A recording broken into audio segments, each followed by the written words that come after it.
Hello বন্ধুরা, কেমন আছো সবাই? আশা করছি সকলে ভালো আছো। প্রিয় বন্ধুরা, আজকে তোমাদের জন্য নিয়ে এলাম আরও একটি নতুন গল্প। আশা করছি তোমাদের দাঁড়িয়ে যাবে, তাই ভিডিওটা শুরু থেকে শেষ পর্যন্ত দেখো। আমি মোক্তার হোসেন মিশু, বয়স 24, উচ্চতা 6 ফুট। 5 বছর আগে আর্মিতে ভর্তি হয়েছি, বর্তমান পোস্টিং রাঙ্গামাটি, বাড়ি রাজশাহী। বাড়িতে মা আর ছোট একটা বোন আছে। বাবা মোশাররফ হোসেন অনেক আগে মারা গেছে। আমি তখন 9-এ পড়ি আর ছোট বোনটা 5-এ। তখন থেকে মা নিজে সংগ্রাম করে সংসার চালিয়েছে। ঘরে বসে সেলাই মেশিন দিয়ে মানুষের কাপড় বানিয়ে বানিয়ে আমাদের ভরণ পোষণ করেছে। কিছু চাষের জমি ছিল, তাই রক্ষে না তো আমার চাচা কাকারা যেমন হারামি এক মুঠো ভাত তুলে দেওয়ার মানুষ ছিল না। নানা নানি দাদা দাদি অনেক আগেই পটল তুলেছে। মামা মামিরা কিছুটা সহযোগিতা করেছে, তাও নাকড়ার মতো করেছে, যাতে মা যা ভাগে পেত তা লিখিয়ে নিতে পারে। আমার ভোলি মা সরল মনে তা দিয়েও দিয়েছে। যা হোক, আমি কলেজে ভর্তি হয়েছি কেবলই, এমন সময় শুনলাম আর্মিতে লোক নিবে। মাকে বলে লাইনে দাঁড়িয়ে গেলাম। আমার নিজের উপর ভরসা ছিল, কারণ আমি মোটামুটি সব দিকেই ফিট। যেমন উচ্চতা তেমন বডি। মা বলে আমি আমার নানা মামাদের মতো হয়েছি, ঠিক পালোয়ান। বাবা কাকারা তো এক একটা টিনটিনে, সব কয়টা শুধু বদের হাড্ডি। যা হোক, ভালোই ভালোই টিকে গেলাম। বাড়িতে খুশির ঢোল বেজে উঠল, সবাই বলা বলি করল, যাক ছেলেটা কাজে লাগলো, এখন যদি সোনালীর কষ্ট দূর হয়। হ্যাঁ, আমি আমার মার কষ্ট দূর করার জন্য কোনো দিকে না তাকিয়ে খেলাধুলা করার বয়সে চাকরিতে চলে গেলাম। গ্রামের বাড়ি হওয়াতে ভয়ের কিছু নেই, আশেপাশে তো কাকা চাচারা আছে। আমার বোন শারমিন আক্তার, বয়স 19, ইন্টার সেকেন্ড ইয়ারে পড়ে। বাবার মতো টিনে কাঠি। আমারই এমন মেয়ে পছন্দের না। মা সোনালী বেগম, বয়স মনে হয় 42 হবে, দারুণ দেখতে, এখনো যুবতী মেয়েদের সাথে পাল্লা দিতে পারবে। ফর্সা লাল টকটকে, মার দীঘল কালো চুল, ঘন মেঘের ভেলা, এত ঘন লম্বা চুল যে তা সারা পিঠ পেয়ে কোমর ছড়িয়ে নিচে নেমে যায়। লাল টকটকে ঠোঁট আর টানা টানা চোখ, সব মিলিয়ে আমার স্বপ্নের নারী, আমার জন্মদানকারী বিধবা মা। যা চরম পাপ, যা কখনো পাওয়ার নয়। সবই জানি, সবই বুঝি, তারপরও মনের কোথায় যেন সোনালীকে নিয়ে স্বপ্নের নীড় রচনা করি। যেখানে মা নয়, সে আমার সোনালী, শুধু সোনালী। আমার মনের এই গোপন চাওয়ার কথা শুধু আমি জানি। আমার সরকারি বেতনে মার রূপ যেন দিনকে দিন বেড়েই চলছে। মার গর্বে বুক সব সময় ফুলে থাকে। গ্রামে সব সময় আমার জয় জয়কার। 5 বছরে ভাঙা ঘর পাকা করেছি, এখন 4 রুমের বাড়িটা আমাদের শান্তির নীড়। এবার ছুটিতে এসেই মা বায়না শুরু করলো আমার বিয়ে দিবে। যদিও এটা অনেক আগে থেকেই চলছে, আমি শুধু বারবার এড়িয়ে যাচ্ছি। আজ এ নিয়ে মার সাথে মুখ কালাকালি হয়ে গেল। মার এক কথা, শারমিন বড় হয়েছে, বিয়ে দিতে হবে। এরই মাঝে কয়েকটা সম্বন্ধ এসেছিল, তার বিয়ে হয়ে গেলে সে একা একা কিভাবে থাকবে, হ্যান ত্যান কত কথা। আমি এসেছি শুনে ছোট মামা এলো। সারাদিন থেকে বিকেলে যাওয়ার সময় আমাদের সবাইকে নিয়ে যেতে চাইল। আমরা না যাওয়াতে জোর করে শারমিনকে নিয়ে গেল। বলল 2 দিন পর মা বেটা গিয়ে বেরিয়ে আসবে, আর শারমিনকে নিয়ে আসবে। আমাকে আর মাকে নিয়ে যাওয়ার জন্য আর কি এমনটা করল। সন্ধ্যা থেকে আকাশটা মেঘলা হয়ে আছে দেখে বাইরে গেলাম না। না হলে 2 দিন থেকে এসে সন্ধ্যার পর বন্ধুদের সাথে আড্ডা মারতে বেরিয়ে পড়ি। আজ গেলাম না দেখে মাও খুব খুশি। গরম গরম পকোড়া ভেজে দিল। বিছানায় বসে মা বেটা মিলে আরাম করে খাচ্ছি। মিশু, হুমা, কাউকে পছন্দ করিস? আমি মার মুখের দিকে তাকিয়ে মুচকি মুচকি হাসছি। বল না পছন্দ করিস, করলে এতদিন তুমি জানতে না। তবে হ্যাঁ, একজনকে খুব ভালো লাগে, এবং এও জানি তাকে আমি পাবো না। কেন পাবি না? আমার ছেলে কি দেখতে খারাপ? কোনো লাট সাহেবে বেটি সেরে? হা হা, তুমি দেখি রেগে গেলে। রাখবো না, এমন সোনার ছেলে আমার। আর কি না, বল তুই কে সে? বাদ দাও মা, আমার যাকে ভালো লাগে তার কথা দুনিয়ার কাউকে বলতে পারবো না, শুধু খোদাকে ছাড়া। মা আমার এমন গম্ভীর কথা শুনে অবাক হয়ে চেয়ে রয়েছে। এটা কি কথা রে বাবা? আমাকে বলতে না পারিস তোর ভাবি মানে রাসেলের বুয়ের কাছে বলিস তুই? না মা, তা না, তুমি আমার সবচেয়ে বড় বন্ধু। তোমাকেই যেহেতু বলতে পারছি না, সেখানে বলতে গেলে তারা তো আমাদের শত্রু, তাদের বলতে যাব কেন? তাহলে বল না, কে সে? কোথায় বাড়ি? কোনো বাড়ির মেয়ে? আমি চুপ করে বসে রয়েছি। মা অনেকক্ষণ আমার উত্তরের অপেক্ষায় থেকে মুখ গোমরা করে চলে গেল। ঘন ঘন বিদ্যুৎ চমকাচ্ছে, আকাশটা কালো হয়ে আছে, রাতের তারাগুলো না জানি কোথায় ডুব দিয়েছে। আমি জানালার গ্লাস খুলে দিয়ে ঠান্ডা হাওয়া গায়ে মাখছি। হাত বাড়িয়ে ব্যাগটা নিয়ে খুললাম, সিগারেটের প্যাকেটটা বের করে একটা ধরিয়ে টানছি। প্যাকেট রাখতে গিয়ে মোবাইলের বক্সটার কথা মনে পড়ল। সারমিনের জন্য যা যা এনেছিলাম সব দিয়েছি, শুধু মারগুলো দেওয়া হয়নি। চেয়েছিলাম দিতে, এমন সময় ছোট মামা এলো, তাই আর দেওয়া হয়নি। নতুন অ্যান্ড্রয়েড সেট, মা খুব খুশি হবে। আরেক বক্সে একটা স্বর্ণের চেইন, মার যেটা ছিল সেটা আমার এসএসসি ফর্ম ফিলআপের সময় বিক্রি করে দিয়েছিল। তখন থেকে মার গলা খালি। আরো কয়েকটা জিনিস আছে মার জন্য।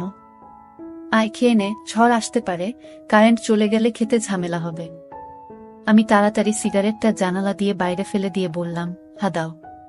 কি লজ্জা, মা সিগারেট খেতে দেখে নিল। জানে আমি খাই, তবে এভাবে দেখেনি কখনো।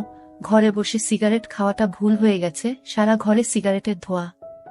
মা বেটা খেয়ে দিয়ে উঠলাম। মা বলো, আমার রুমে এসো তো একটু। তুই যা, থালা বাসনগুলো গুছিয়ে আসছি। আমি রুমে এসে শুয়ে রইলাম। মা আধা ঘন্টা পর হাত মুছতে মুছতে এলো। কিরে বাবা? আমি উঠে মার হাত ধরে খাটে নিয়ে বসালাম। ব্যাগ থেকে এক এক করে শাড়ি, ব্লাউজের কাপড়, ছায়ার কাপড়, একটা বাদুর বোরকা, দুটো ওড়না, একটা শীতের জামা, চাদর এবং আরও একটা প্যাকেট দিলাম। প্যাকেটটা দিলাম ভয়ে ভয়ে, কারণ ওতে দুশের ছোট জামা কাপড় আছে। জানিনা দেখার পর কি বলবে। এত কিছু কি জন্য এনেছিস? তোর কি বুদ্ধি শুদ্ধি হবে না কখনো? প্রতিবারই এত কিছু আনা লাগবে? আহ থামো তো তুমি, যা লাগে তা আনবো না। এটাতে কি রে? না, ওটা এখন খুলবে না, তোমার ঘরে গিয়ে খুলবে। আর প্লিজ রাগ করবে না। কি আছে এতে, তা তুমি খুলে দেখে নিও। আর হ্যাঁ, আরো কিছু আছে, এই বলে মোবাইলটা দিলাম। একটা থাকতে আরেকটা এত দামি মোবাইল, তোমার চেয়ে কেন কিছু দামি নয় আমার কাছে? এই বলে গালে একটা হামি দিলাম। মাও আমার কপালে হামি দিল। চোখ বন্ধ করো তো। কেন রে? আহ বন্ধ করো না একটু। মা হেসে দিয়ে চোখ বন্ধ করল। আমি চেইনটা মার গলায় পরিয়ে দিলাম। এখন চোখ খুলো মা। মা চোখ খুলে স্বর্ণের চেইনটা দেখে হুহু করে কেঁদে দিল। না মা, না, কাঁদবে না, প্লিজ মা, কেঁদে না। তোমার মুখে হাসি দেখব বলে নিয়ে এসেছি, সেখানে তুমি যদি কাঁদো তাহলে আমার খুব কষ্ট হবে মা। না রে বাবা, কাঁদছি না, তুই বুঝবি না এটা কিসের কান্না। খুশি হয়েছ মা? হ্যাঁ রে বাবা, অনেক খুশি হয়েছি। এই বলে মা দাঁড়িয়ে উঠে আমাকে ধরল। আমি তো কেঁপে উঠলাম। মা কখনো এভাবে আমাকে ধরেছে বলে মনে পড়ে না। ইস কি নরম, কি সুন্দর ঘ্রাণ, ও দুটো আমার বুকে পিষ্ট হচ্ছে। মা অনেকটা খাটো হওয়াতে তার মাথাটা আমার থুতনির নিচে, চুল থেকে সুবাস এসে নাকে লাগছে। নাক মুখ ডুবিয়ে দিলাম চুলে। ধীরে ধীরে আমার ওটা শক্ত হচ্ছে।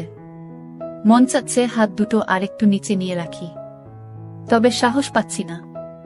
মা আমার যা রাগী মানুষ, ছোটবেলায় কত বেতপিটা করেছে তার হিসাব নেই। মার মুখটা দুহাত দিয়ে ধরে কপালে একটা হামি দিলাম। আর কখনো কাঁদবে না মা, আমি যেন তোমার চোখে পানি না দেখি। আচ্ছা বাবা, আর কাঁদবো না। তো যাও, লাল তাঁতের শাড়িটা পরে দেখাও তো, দেখি কেমন লাগে আমার মাকে। যা পাগল, আমি বিধবা মেয়ে লোক, এমন লাল টকটকে শাড়ি পরলে মানুষে কি বলবে? কি বলল তাতে তোমার কি যায় আসে? আর এখানে মানুষ আসবে কোথা থেকে? মানুষের সামনে না পড়তে চাইলে পড়ো না, এখন আমাকে তো পরে দেখাও। আমার খুব মন চাইছে সাজুগুজু করে কেমন লাগে দেখতে। তাই আমার বাবা এনেছে, আর আমি পরবো না তা কি হয়? তবে মানুষের সামনে কখনো পড়তে বলিস না রে। ঠিক আছে মা, আমি শুধু আমার সুন্দরী মাকে দু চোখ ভরে দেখতে পেলেই হলো। যা দুষ্টু, মাকে কেউ সুন্দরী বলে? হা হা, তাই? তাহলে কি বলবো গো? হি হি, তুই জানিস কি বলবি। বেয়াদ বিনিও না, প্যাকেটে যা আছে তাও পড়ো। কি আছে রে এতে? যাও খুলে দেখো। মা চলে গেল। আমি পিছন থেকে দেখে মুগ্ধ হয়ে গেলাম। এ মহিলার কি কখনো যৌবনে ভাটা পড়বে না? প্রায় 15 মিনিট পরে মা এলো। অসম্ভব, এ কাকে দেখছি আমি? এতদিন এক পেরে শাড়িতে যে মাকে দেখেছি তার সাথে এই মহিলার কেন মিল নেয়? কি সুন্দর, অতুলনীয়, গর্জিয়াস, মার্ভেলাস, যতই উপমা দিই না কেন কম পড়ে যাবে। মা দরজার কাছে দাঁড়িয়ে আছে, আমি বিছানার পাশে হা করে দাঁড়িয়ে আছি। মা ভীষণ মায়াবী করে হেসে চোখে ভ্রু উঠানামা করে জানতে চাইলে, কি কেমন? আমি ধীরে ধীরে মার সামনে গিয়ে দাঁড়ালাম। কি রে, কেমন হয়েছে? দারুণ মা, খুব সুন্দর, মনে হচ্ছে অ্যাঞ্জেল। যা দুষ্টু, মাকে এমন কমপ্লিমেন্ট দিতে হয়? আমার 10 পাস মা যে এমন কথাও বলতে পারে জানা ছিল না। সরি মা, বলে হাত ধরে বিছানায় নিয়ে বসালাম।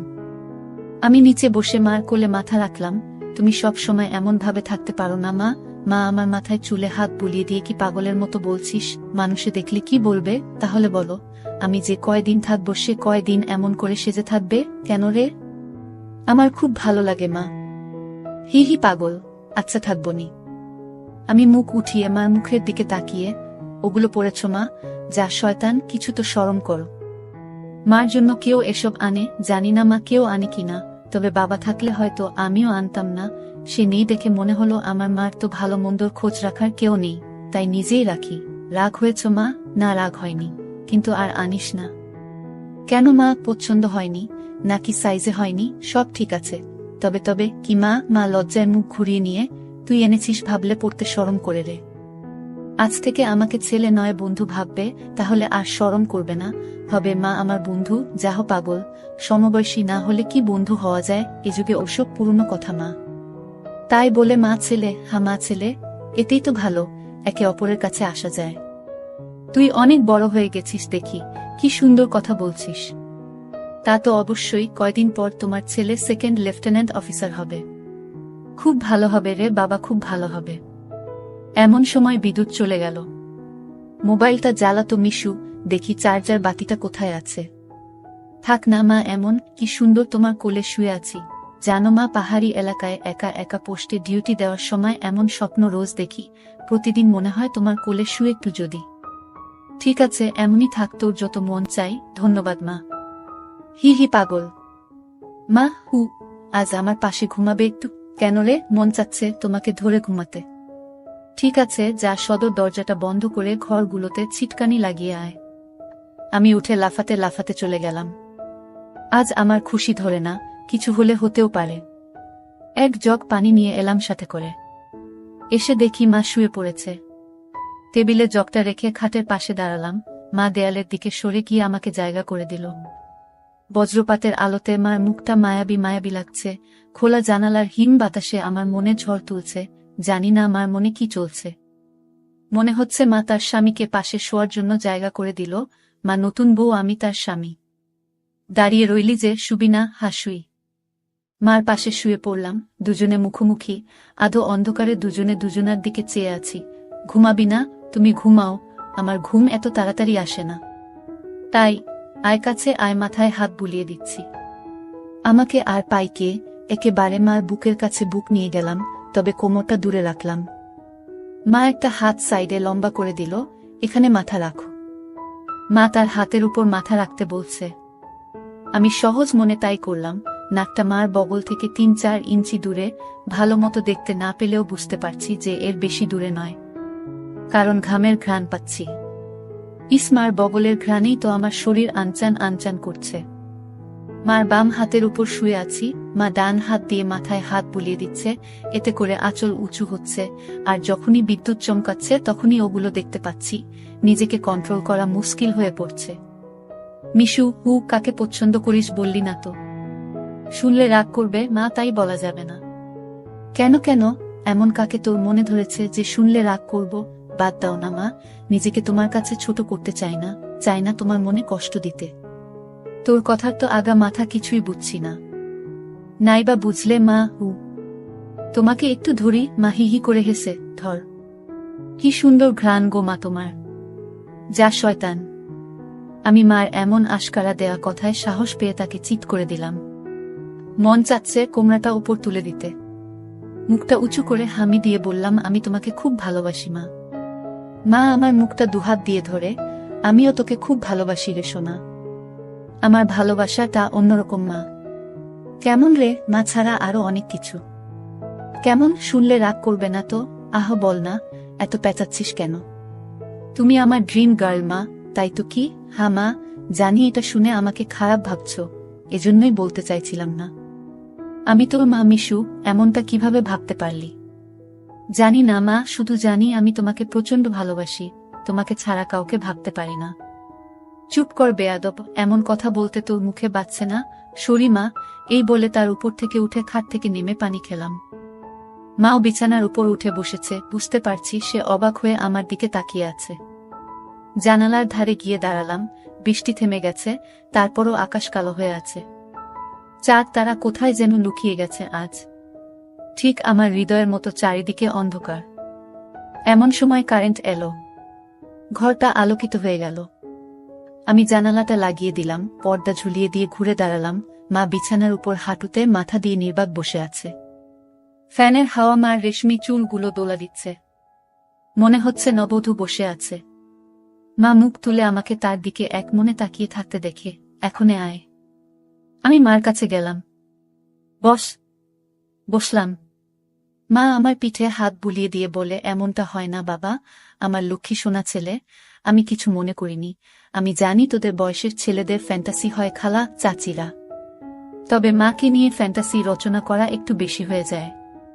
সরি মা। আমার ভুলি ভালি মা যে এতটা বুঝে, এতটা পোক্ত আমার জানাই ছিল না, এত অনেক শেয়ানা। ঠিক আছে, চেষ্টা কর আমার উপর থেকে মনটা সরিয়ে অন্যদিকে নিতে। বিয়েটা করে নে, দেখবি সুন্দরী বউ পেলে মাকে ভুলে যাবি। আমি মাথা নিচু করে, পারবো না মা, প্লিজ। নিজের সাথে অনেক লড়াই করেছি, আমি ক্লান্ত মা, কিছুতেই তোমাকে মন থেকে সরাতে পারি না। কেন রে, কি এমন পাস আমার মাঝে? আমি মুখ তুলে মার মুখের দিকে তাকিয়ে, জানি না মা, শুধু জানি তুমি আমার সব। তোমার কথা চিন্তা করলেই আমার আমার কি তোর পাগল হয়ে যায় মা। মা মুচকি হেসে, ও কিছু না, নিষিদ্ধ জিনিসের প্রতি টান একটু বেশিই হয়। আমি তো বুড়ি হয়ে গেছি, তুই যেমনটা ভাবিস তেমনটা আমি আর নেই। মার এমন কথা শুনে আমি কেঁপে উঠলাম। মা কি ইশারায় আমাকে বুঝালো যে তার জিনিসপত্র আর আগের মতো নেই? দেখলে আমার পছন্দ হবে না? দেখ বাবা, এক একজনের এক একজনকে ভালো লাগে, তাই বলে কি তাকেই নিজের করে পেতে হবে এমন কেন কথা আছে? অন্য কেন মা হলে এসব কথা শোনার সাথে সাথে চিৎকার চেঁচামেচি করে বাড়ি মাথায় তুলতো। আমি কিন্তু তা করছি না, কারণ তুই আমার একমাত্র ছেলে, নারী ছেঁড়া বাঁধন, তোকে আমি অনেক ভালোবাসি। তাই বলছি, আমার ভালোবাসার মর্যাদা রাখতে বিয়ে করে নে বাবা। দেখবি ধীরে ধীরে আমার থেকে মন বোমার দিকে চলে গেছে। ধন্যবাদ মা, তুমি আমার কথা মন দিয়ে শুনেছ এবং যুক্তি দিয়ে ভালো মন্দের বিচার করেছ বলে। তবে লজ্জা না করে বলছি মা, এর আগেও আমি দু একটা মেয়ের সাথে মিশেছি, তারা শুধু সুখ পেয়েছে আমার কাছে, আদর ভালোবাসা একটু পাইনি আমার কাছ থেকে। এমনকি আমার নিজেরও হয় না যতক্ষণ চোখ বন্ধ করে তোমাকে না ভাবি।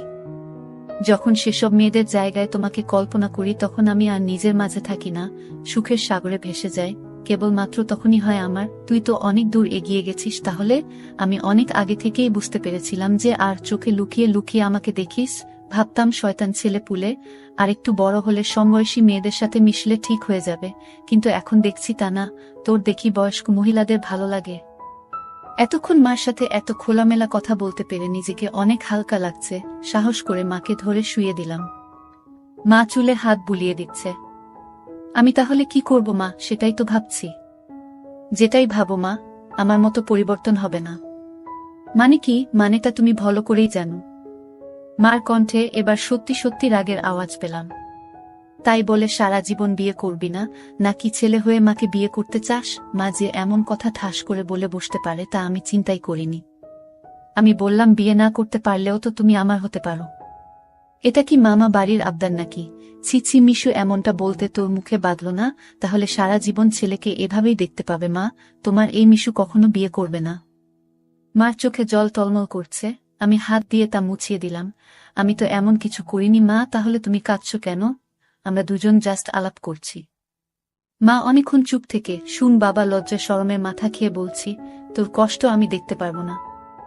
আর বয়স্ক মহিলাদের কাপড় চোপড়ের উপর থেকেই কেবল ভালো লাগে, খুললে নয়। তুই যদি চাস তাহলে আমাকে সেভাবে একবার দেখে নে, তাও তুই মতো পরিবর্তন করো। তবে শুধু দেখতে পাবি, কিছু করতে পারবি না। মার মুখে এমন কথা শুনে আমি আর দুনিয়াতে নেই। বল রাজি। আর যদি আমি দেখে আরো বেশি আকর্ষণ অনুভব করি তাহলে? আমি বলতে চেয়েছি যে আজ আমাকে দেখো, আর আগেও তো তুই অন্যদের দেখেছিস, তাহলেই তফাৎটা বুঝতে পারবি। আমার মনে হচ্ছে আমার মতো মার মনের ভিতরেও কিছু আছে, নয়তো দেখার কথা আমি তো কিছু বলিনি। মা নিজ থেকে দেখতে দিতে চাইছে যে। রাজি? হ্যাঁ রাজি। যা, বড় লাইটটা বন্ধ করে ছোট লাইটটা জ্বালিয়ে আয়। মনে মনে ভাবলাম, কি সৌভাগ্য, আজ তো আমার পোয়া 12 লেগে গেছে। নীল বাতিটা জ্বালিয়ে খাটের পাশে দাঁড়িয়ে রইলাম। মা উঠে দাঁড়ালো। ধন্যবাদ মা, আমার স্বপ্ন পূরণ করার জন্য। তোর জন্য আমি সব পারি রে, শুধু কথা দে সব দেখে নিয়ে মাকে ভুলে যাবি না তো, বা ভুল বুঝবি না তো? কি বলছো মা, তুমি আমার মা, আমার স্বপ্নের রানী, আমার ফ্যান্টাসির জগৎ সবকিছুই তুমি। তোমাকে ভুলে গেলে তো নিজেকেই ভুলে যাওয়া হয়। কথা দিলাম মা, জীবন থাকতে তোমার অবাধ্য হব না। ভুল বুঝা বা ভুলে যাওয়া তো দূরের কথা। আমি বললাম, কিছু মনে করো না মা, আমি কি ছুঁয়ে দেখতে পারবো? মা আমার চোখের দিকে তাকিয়ে, আমি তোর মা মিশু। হ্যাঁ মা, তুমি আমার মা এবং আমার স্বপ্নের রানীও।